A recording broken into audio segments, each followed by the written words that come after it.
Hello, beautiful creatures. Welcome back to my channel, Phyrra. If you're new here, my name's Cordelia, and I love talking about gothic beauty and fashion, mental health, lifestyle, pets, and more. So if these are things you want to be talking about, be sure to hit that little subscribe button down below and ring that bell. So today's video is the 2022 Eyeshadow Tag by Annette's Makeup Corner, and I wanted to do this because it just sounded like a lot of fun. So this year was a very low buy / no buy year for me because of planning my wedding and planning my honeymoon, and I knew that was going to be really big expenses for me.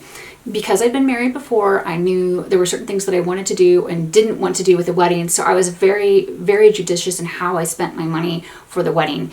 Dave and I had the wedding of our dreams for just under $7,000 with 39 guests. So we had a micro wedding, and I was very sad that there were friends that I couldn't invite, but I needed to keep the cost low rather than go in debt for my wedding. I feel like we did a pretty amazing job, all things considered. If you would like to see more about my wedding, I'm going to put a link up here so you can go check that out on my blog. So yeah, I really didn't buy much makeup at all during this year. The majority of what I bought was probably skincare. I did mostly focus on indie brands whenever I bought makeup. Right now what I'm doing is I do absolutely buy new products when I run out of products, so if I'm replacing them. So like if I finish a mascara and I want to try a new mascara, I will buy a new mascara once my old mascara is dead. I'm not going to have two mascaras open at the same time right now. And as I mentioned, I did buy a lot of skincare primarily from Ulta. Ulta is amazing with their points, especially if you watch for like their points multipliers. So I think I have a couple thousand points sitting there right now that turns into cash, which is nice. Another reason why I didn't want to spend a lot of money on makeup this year, in addition to my wedding and my honeymoon, which I knew I would spend a lot of money on both of those, is because I really wanted to appreciate the eyeshadow collection that I have already. I have a ton of makeup. I have a ton of gorgeous multi-chromes from Terra Moon's Cosmetics and Phyrra and Davina and Lethal Cosmetics. Yay, Lethal Cosmetics. And Danessa Myricks, etc. So because I have all of this beautiful makeup, I want to work on using it as opposed to just buy. So for me, it has been mostly about trying to reduce my consumption and really enjoy what I have. I've done a lot of things for friends where I have created DIY palettes for them. One of the ones I did a video on was my DIY Gothic Charm School palette that I made for Jillian from Gothic Charm School. She's amazing, and I had so much fun putting that palette together. Plus that palette looks amazing on my skin tone because she and I have very similar coloring. So right now, my favorite eyeshadows are from Lethal Cosmetics, Terra Moon's, Silk Naturals, Sugar Pill, Milk Cosmetics. I think I only bought 2 palettes this year. I did buy one with points, so I guess I got 3 this year. But primarily, like I said, I really want to focus on, my singles that I have. I did buy singles from Lethal Cosmetics this year. I bought singles from Terra Moon's ones, and I bought singles from Silk Naturals. Okay, so anyway, now that I've given you this whole big long spiel, let me move on to the tag. The first question for the tag is, what's the most innovative makeup release of the year? So for me, I would have to say that the Danessa Myricks Yummy Skin Blurring Balm Powder has been the most innovative release. I love to use this as a light complexion perfection product. I own the shades Universal as well as the shade 1. I love the fact that it can be used as a primer. I love that it can be used as a light coverage complexion perfection product. I love that you can put it on top of powder, on top of other liquid foundations. It's just very versatile, and it doesn't ever seem to have issues as long as I properly prep my skin. I have dry skin, so for me to properly prep my skin, I need to make sure that I use a moisturizer that has like shea butter in it, or you could also use like a serum that has hyaluronic acid. I tend to prep my skin with the Bliss Explosion moisturizer because it has a little bit of shea butter in it. I love that this does a really good job. It's able to control like your T-zone and keep it from getting oily, but it's also able to keep other parts of your face hydrated so you don't have like these weird dry patches, or at least that's how it works for me. Now, if I put it on and I don't have my skin prepped, it's going to look terrible. The other trick with it is that I found that for me to make a good look, I have to apply it with my fingers. I use the warmth of my fingers to basically rub it and press it into my skin. I might go back over it with like a damp beauty blender or a brush just to make sure that everything is blended in and melted into my skin really nicely. But I love it. I think it's an awesome product. I feel like I should also mention the Danessa Myricks Lightworks 4 palette. Dave gave this to me as an early Yule present, and I hadn't used it until today. I used it a little bit on my lids today to create the multi-chrome look. And I feel like, and so the reason Dave gifted me this palette is because for our wedding, Mickey used the Lightworks 3 palette on a little bit on my eyes and a little bit on my lips, and I thought it looked amazing. And I was sad because I didn't buy it, and I didn't feel like I had the money to buy it. And when this one came out, he apparently was like, well, I'm going to get this for her. So I just thought it was a really sweet and thoughtful gift. And it has like a variety of different finishes in it. So it's got 8 velvety multi-chromes, which is the top and bottom row. It's got 2 water activated, which I believe are these outer 2. And then it's got these chrome flakies that are pressed.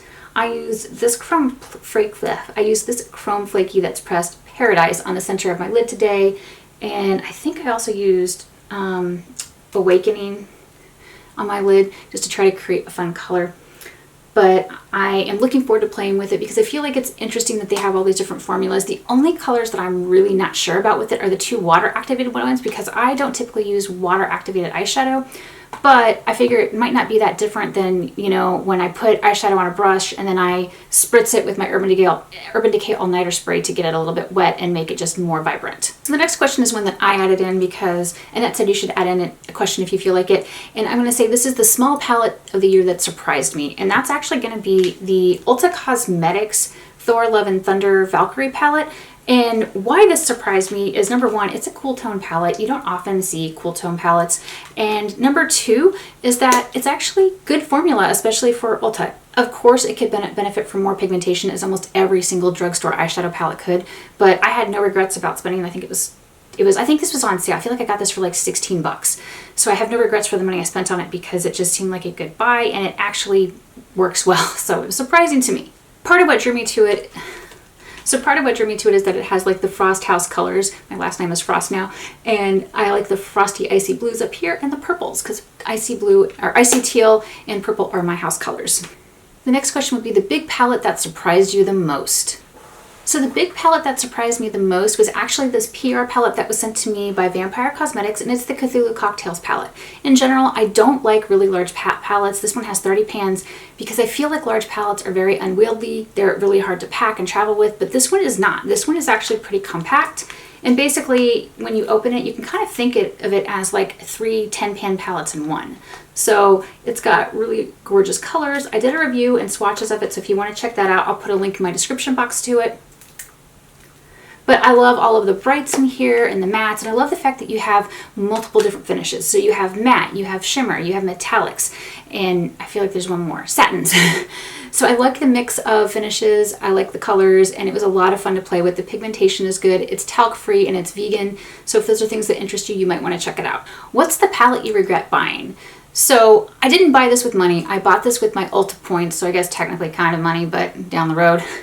And the palette that I regret buying was the Buxom Hot Toddy palette. I bought this palette thinking that, oh, hey, this might make a cute little slim travel palette to take with me. The blush looks like it'll be a good color in my skin tone. I know that the matte shades will work for me, even though they're on the warmer side. And I thought that the 2 shimmer shades had enough differentiation that they would look good. I know that they'll make my blue-green eyes pop. If the colors in the palette actually matched the colors on the website, it would have been fine. Unfortunately, the 2 shimmer shades are virtually indistinguishable on my eyes. And to add insult to injury, I don't think that anybody who's darker than like light medium skin tone could make this palette work. It is just so fair complected. And you know, a couple of years ago, I tried the Buxom single eyeshadows when they launched, and I thought they were good. So I thought, oh, maybe this will be a nice palette. And I was thinking this would be a cool way to, you know, treat myself by using some Ulta points. But no, this palette was deeply disappointing. This is another question I added. What's some skincare you regret buying? Because I bought a lot of skincare this year. I've been on the hunt for my perfect nighttime like night cream, and I have dry skin, and just nothing I have found has been as moisturizing as I want. I would have to say though, the skincare that I've been the most disappointed about was some skincare that I saw a lot of bloggers and YouTubers raving about. I'm very disappointed in the brand Peach and Lily. I tried their Overnight Superstar night cream, and that was just for me. I also tried their matcha antioxidant green tea thing, also meh. So I was just really disappointed that I wasted money in that, and I didn't end up with a good night cream for my skin. I really don't understand all of the hype around Peach and Lily. Maybe I have tried the wrong products, but they make me sad. So for hair products that I regret buying the Olaplex No. 9 Nourishing Serum. I had it used on me at the salon, and it looked good, but when I got it home and tried to use it on myself, I just didn't like the results. I didn't feel like it was living up to its claims, so I regretted buying that immensely. So what was the best collaboration?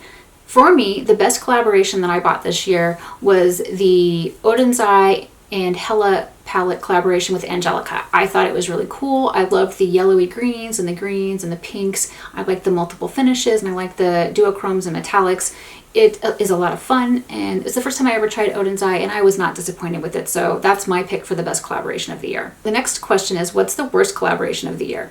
And in my opinion, the worst collaboration that I saw was the Fenty ketchup makeup thing. I thought it was absolutely disgusting. I don't understand why anybody would do that. I really at first thought it was like an April Fool's joke, but then it was, you know, August. So yeah, that just didn't do it for me. I thought it was gross. Next question is, what's the palette that's still on your mind? The palette that's still on my mind that I use all the time is the Lethal Cosmetics 1-Up palette. I used a bunch of colors from that palette today on like my lower lid and just to add some more dimension to this look. And I absolutely love that palette. I love the fact that it's got like the retro arcade, like stand-up arcade game palette design. I'm gonna insert photos and everything for you.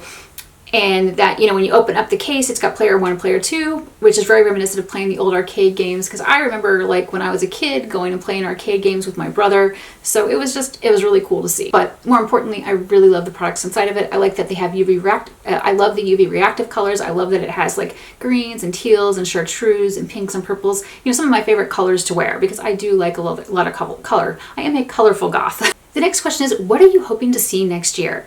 And for me, I am hoping to see more multi-chromes. I want more multi-chrome eyeshadows. I want multi-chrome lipsticks. I would love to see like sheer multi-chrome blushes. I want to see more color, more texture, more fun. I'd love to see multi-chrome highlighters that are smooth and give an ethereal lit from within glow. I don't like glittery, chunky highlighters, so I would definitely love to see more multi-chromes that are just smooth and gorgeous and not chalky or ashy. Next question is, what don't you want to see next year? And for me, I personally don't want to see more fast fashion makeup brands come out. I'm no shade to anybody who buys, you know, any of those brands that are like the equivalent of fast fashion. Like an example might be ColourPop. Like, I understand like it's really, really tough economic times right now, and I'm in a very privileged position, so I get that. But I personally am just bothered by it, and the reason why is because I feel like the quality is so low, and when you come out with new makeup products like every single week, every single day, so much of it encourages this fear of missing out, FOMO, and then people want to buy it all, and then they don't even use it, and they toss it, and it goes into the landfill. And so I really, really don't want to see more collections churned out with low quality products that get chucked and thrown away. It just has no appeal to me. I don't think it's good for the environment, and I don't think it's good in general. I basically want to see less churn, more high quality, well thought out collections that perform well, that are beautiful, not just, you know, crap that was like thrown together in 3 seconds. And the last question is, what are your personal goals to improve on for next year? So for me, I absolutely want to get better at applying mascara. I want to be able to make my mascara look great. And, you know, I struggle with that, but I'm still practicing, trying to get better at it. I also want to figure out like more flattering like blush placements for my face shape rather than just, you know, slapping it on and going. So like I'm trying to get better with my blush and my contour and my highlight to make it more flattering for my face shape rather than just piling on a ton of makeup. I would say my other goals are to continue to cut back drastically on buying beauty and fashion products, just because I am not interested in buying fast fashion or fast makeup for myself. I want to really enjoy the stuff that I have, and I'm going to continue to pare down my collection, both of my beauty products and my fashion products, to really curate it to what I love and things that make my heart sing. So for an example, with my fashion, a lot of things that I really love that I reach for in my closet are from Black Milk or Foxblood, and even Hot Topic. There are still things that I love from Hot Topic. So that's kind of what I'm going to be, and Too Fast. Because I love Too Fast clothing. So that's what I'm going to be focusing on for myself, is buying less, appreciating what I have more. So I had a lot of fun doing this makeup tag by Annette. Let me know your thoughts in the comments below. I will put the questions that I'll put the questions too in the comments in case you want to do the tag yourself. And thank you so much for watching, my friends. I love you, and I'll see you next time. Bye.